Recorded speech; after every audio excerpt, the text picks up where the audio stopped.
آج ہم بھی سمر کا اعلان کریں گے کہ جس طرح ہم تقلید ائمہ کے مقابلے میں اتباع سنت کی دعوت دینے والے ہیں، اسی طرح حکمرانان وقت کے دباؤ کے مقابلے میں سمر کا اعلان کرتے رہیں گے۔ کائنات کے لوگوں سن لو، ہمارا اعلان کیا ہے؟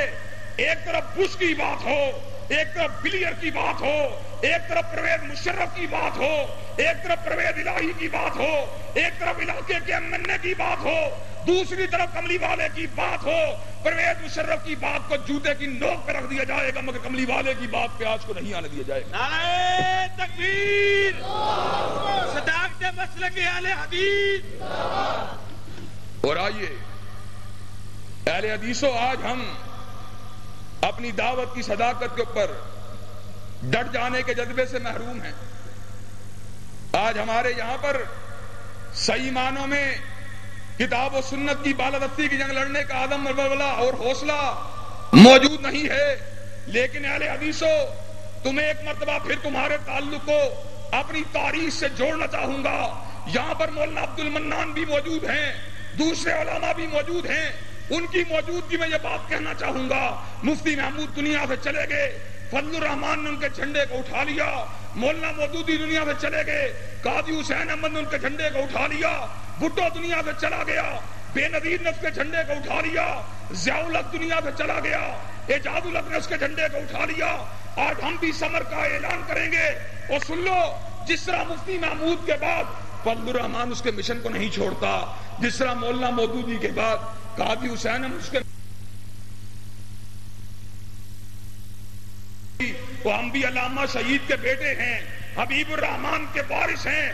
جب تک ہم زندہ رہیں گے اپنے آبا کے مشن کو چھوڑنا گوارا نہیں کریں گے۔ جب تک سورج چاند رہے گا، جب تک سورج چاند رہے گا، جب تک سورج چاند رہے گا، حافظ ابتسام الہی ظہیر۔ جو لوگ شخصیت پرستی کی بات کرنے والے، جو لوگ تقلید شخصی کا نعرہ لگانے والے، جو لوگ تقلید ائمہ کی طرف بلانے والے، وہ لوگ اپنے مشن سے ہٹنا گوارا نہیں کرتے۔ جو نبی کی حدیث کے چراغ کو جلانے والے وہ بھی اپنی مشن سے ہٹنا گوارا کر سکتے۔ اقوال رسول کی شمع کو فیروزہ فرمانے کے لیے، حدیث کے جھنڈے کو اٹھانے کے لیے، سنت کے دیے کو جلانے کے لیے، حدیث کے پرچم کو اٹھانے کے لیے، شریعت محمدی کی عملداری کے لیے، نظام مصطفیٰ کو ملک کا قانون بنانے کے لیے ایک مرتبہ ہمیں پھر میدان عمل میں نکلنا ہوگا، پوری قوت کے ساتھ، پوری ہمت کے ساتھ، پورے بلبلے کے ساتھ، پورے تنتنے کے ساتھ، پورے ہمہمے کے ساتھ۔ اور اگر ہم میدان عمل میں نکل آئیں تو اللہ کے فضل و رحمت سے ملک کے اندر کفریہ قانون نہیں چل سکتا، لا دینیت نہیں چل سکتی۔ انشاءاللہ حضرت شہید نے کہا تھا، زمانہ تمہارے قدموں کی چاپ کا منتظر ہے۔ اس نے تمہارے قدموں کی آہٹ پہ اپنے کانوں کو لگایا ہوا، زمانے والوں کو بتلا دو کتاب و سنت کے فدائی آگے ہیں۔ اس نے کہا تھا اگر اہل حدیث مرنے کا عزم کر لیں تو دنیا کی کوئی طاقت وطن کے اندر اسلامی انقلاب کے سورج کو طلوع ہونے سے نہیں روک سکتی۔ آج ان نوجوانوں کی ضرورت ہے، آج ان سرفروشوں کی ضرورت ہے، آج ان دیوانوں کی ضرورت ہے، آج ان فردانوں کی ضرورت ہے جو اس بات کا حوصلہ رکھتے ہوں، جہاں کملی والے کے نظام کی بات ہوگی، جہاں پر کملی والے کے قانون کی بات ہوگی، ہم موت کے جام کو پینا گوارا کر لیں گے، جام شہادت کو نوش کرنا گوارا کر لیں گے، لیکن میدان عمل سے ہٹنا گوارا نہیں کریں گے۔ جب تک ہمارے سینوں میں یہ بلبلہ موجود نہیں ہوگا، جب تک ہماری فکر میں یہ بلندی موجود نہیں ہوگی، جب تک ہماری نگاہوں میں اتنی بلند منزل موجود نہیں ہوگی، اس وقت تک دنیا کی کوئی طاقت ہمیں ہمارے حقوق نہیں پلٹا سکتی۔ حقوق ملتے نہیں، حقوق چھینے جاتے ہیں۔ آج ساری کی ساری اقوام نے، چاہے وہ مذہب کی بنیاد پہ ہو، چاہے مسلک کی بنیاد پہ ہوں، چاہے لسان کی بنیاد پہ ہو، چاہے قومیت کی بنیاد پہ ہوں، انہوں نے اپنے آپ کو منظم کر لیا۔ لیکن اہل حدیثوں، تمہارا شرارہ بکھر چکا ہے، تمہاری قوت بکھر چکی ہے۔ آج ضرورت ہے دوبارہ اہل حدیث کی قوت کو مجتمع کرنے کے لیے ہم میدان عمل میں نکلیں۔ کس مقصد کے لیے؟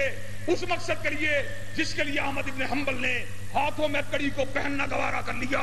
کس مقصد کے لیے؟ اس مقصد کے لیے جس کے لیے ابن تیمیہ نے قید و بند کی صعوبتوں کو سہنا گوارا کر لیا، نے بالا کوٹ کی وادی کو لہو سے رنگین کرنا گوارا کر لیا۔ کس مقصد کے لیے؟ اس مقصد کے لیے جس کے لیے سید نویر نے دلی کے بازاروں کے اندر پتھروں کو کھانا گوارا کر لیا۔ کس مقصد کے لیے؟ اس مقصد کے لیے جس کے لیے حبیب الرحمان نے اپنے سینے کو ہنجروں سے چھلنی کروانا گوارا کر لیا۔ کس مقصد کے لیے؟ اس مقصد کے لیے جس کے لیے علامہ شہید نے بموں کے ٹکڑوں میں تقسیم ہونا گوارا کر لیا۔ ہمیں میدان عمل میں نکلنا ہوگا، جمود کی زنجیروں کو توڑنا ہوگا، بے عملی کی چادر کو اتارنا ہوگا، میدان عمل میں نکلنا ہوگا۔ اللہ کی قسم ہے، اللہ کی قسم ہے، اللہ کی قسم ہے، اگر ہم میدان عمل میں نکل آئیں دنیا کی کوئی طاقت شریعت متبع کو نافذ ہونے سے نہیں روک سکتی۔ تکبیر، جب تک سورج چاند رہے گا، علامہ احسان لائی ظہیر، جمعیت اہل حدیث پاکستان، جمعیت اہل حدیث پاکستان، حافظ ابتسام الہی ظہیر، اہل حدیث۔ آپ مجھے یہ بات بتلائیے کہ آپ پرچم اہل حدیث کو اٹھانے کے لیے آج ہمارا المیہ یہ ہے، ہم راجپوت پہلے ہیں، اہل حدیث بعد میں ہیں، ہم شیخ پہلے ہیں، اہل حدیث بعد میں ہیں، ارانجی پہلے ہیں، اہل حدیث بعد میں ہیں، فیصل آبادی پہلے ہیں، اہل حدیث بعد میں ہیں، لاہوری پہلے ہیں، اہل حدیث بعد میں ہیں، پنجابی پہلے ہیں، اہل حدیث بعد میں ہیں۔ اور سن لو، سارے کے سارے تعصب بعد میں ہوں گے، مسلک کی عصبیت پہلے ہوگی۔ ہم پہلے اہل حدیث ہیں، بعد میں فیصل آبادی ہیں، ہم پہلے اہل حدیث ہیں، بعد میں پنجابی ہیں، ہم پہلے اہل حدیث ہیں، بعد میں شیخ ہیں، ہم پہلے اہل حدیث ہیں، بعد میں ارائی ہیں۔ ہم نے مسلک کی عصبیت کے جھنڈے کو پاکستان کی دیواروں کے اوپر لگانا ہے۔ اگر ہم نے اپنے آپ کو اس عصبیت کی بنیاد پر متحد کر لیا، پھر ملک میں اہل حدیث کی سیاسی قوت بھی موجود ہوگی، مذہبی قوت بھی موجود ہوگی، تبلیغی قوت بھی موجود ہوگی، تحریکی قوت بھی موجود ہوگی۔ اور مجھ سے اس بات کا وعدہ کرتے ہو، پنجابی بعد میں بنو گے، اہل حدیث پہلے بنو گے، ارائی بعد میں بنو گے، اہل حدیث بعد میں، اہل حدیث پہلے ہوگے، ارائی بعد میں بنو گے، اہل حدیث پہلے ہوگے۔ جو بدعقیدہ ہے، صاحب سروت بھی ہو، صاحب حیبت بھی ہو، صاحب حشمت بھی ہو، ہماری محبتوں کا مرکز نہیں ہو سکتا۔ اس کے مد مقابل جوتے گاٹنے والا موچی ہو، تیل بیچنے والا تیلی ہو، اوزار بیچنے والا لوہار ہو، عقیدے کا آلہ ہو، سنت کا پیروکار ہو، ہمارے دل کی وہ ٹھنڈک ہے، ہماری پیشانی کا جھومر ہے، ہمارے جگر کی ٹھنڈک ہے، اور دنیا کی کوئی طاقت ہم کو عقیدے کی بنیاد پر متحد ہونے سے نہیں روک سکتی۔ عقیدہ برا ولولا کی بنیاد کے اوپر اسلامی انقلاب آئے گا تو عید و سنت کا انقلاب آئے گا۔ آپ تو عید و سنت کے انقلاب کے لیے میدان عمل میں آنے کے لیے تیار ہیں، باہر نکلنے کے لیے تیار ہیں؟ سن لو، اب ٹوٹ گریں گی زنجیریں اور زندانوں کی خیر نہیں، یہ دریا جھوم کے اٹھے ہیں، تنکوں سے نہ ٹالے جائیں گے۔ واہ دعوانا الحمدللہ رب العالمین۔